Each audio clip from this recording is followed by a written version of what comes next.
Hello everyone, welcome back to अकिया classes. आज हम एक इशू के बारे में बात कर रहे हैं जिसके बारे में कोई बात नहीं कर रहा है। सब कहते हैं कि यही एलिजिबिलिटी क्राइटेरिया, तो इसे ऐसे ही रहने दें। तो ऐसे स्टूडेंट्स जिन्होंने +1 +2 मेडिकल से की है और विद ग्रेजुएशन में फिर केमिस्ट्री और बॉटनी जुओलॉजी एज माइनर सब्जेक्ट्स पढ़े हैं, तो वो लोग जब केवी और एनवी के अंडर प्रोसीड करते हैं अपनी पोस्ट के लिए, टीजीटी साइंस में केमिस्ट्री, बॉटनी, जुओलॉजी, फिजिक्स सब आता है।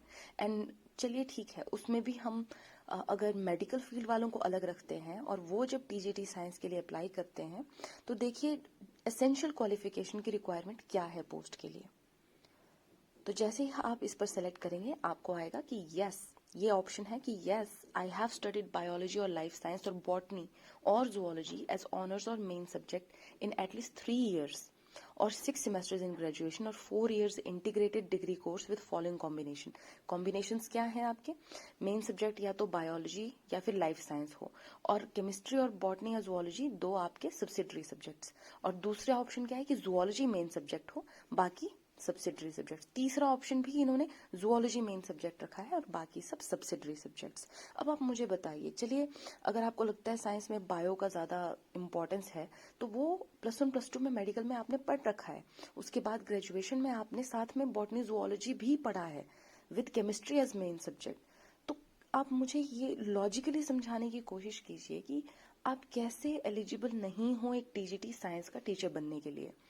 इसके बाद आप देख सकते हो, जैसे ही हम सब कुछ फिल करते हैं जो भी आपका है और सबमिट पे क्लिक करेंगे, तो आपके पास ये मैसेज ओपन हो रहा है कि you are not eligible for selected post and can not proceed further as you do not possess the required essential qualification requirement for the selected post. अब आप मुझे बताएं यहाँ पे क्या लॉजिक है।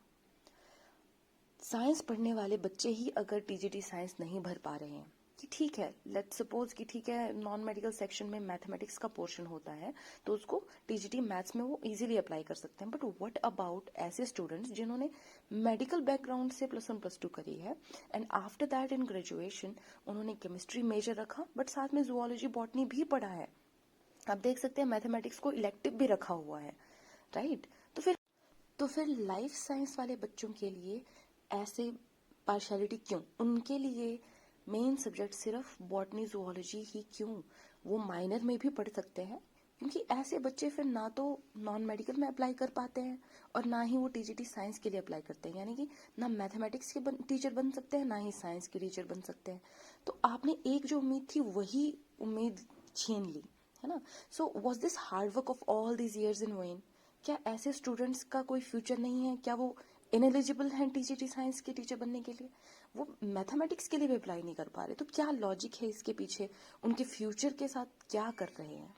तो let us all stand together and raise our voices, क्योंकि मुझे हर किसी ने कहा कि ma'am this happens and it's normal and let's accept it. No, let's make our voices heard. कोई इसके बारे में बात नहीं कर रहा है, तो हम सबको इकट्ठा होना है। एक सॉल्यूशन हमने निकाला है कि हमने डिस्क्रिप्शन बॉक्स में एक ईमेल का आपको फॉर्मेट दिया होगा, उसको आपने बॉडी को कॉपी करना है, उसमें आप थोड़ा पूरा एडिशन कर सकते हो अपने हिसाब से, और सब्जेक्ट आपने बट सेम रखना है जो हमने यहाँ पे भी लिखा है, issues faced by chemistry medical students while applying for TGT science, और आपने भेजना है इसे info.cbsc@gov.in जो कंडक्ट करवा रहा है इस बार।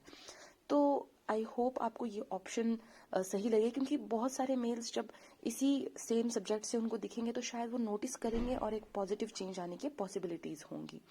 और अगर आप लोग नहीं भी हो ऐसे स्टूडेंट्स जो ये इशू फेस करें, तो प्लीज अपने कलीग्स के लिए ही, अपने फेलो स्ट्रगलर्स के लिए भी आप एटलीस्ट ये ईमेल को सेंड करने की कोशिश करें। इस वीडियो को जितना ज्यादा हो सके शेयर करें, ऐसे स्टूडेंट्स तक पहुंचाएं जिन्हें इस चीज की जरूरत है। Thank you so much for watching and I will see you soon.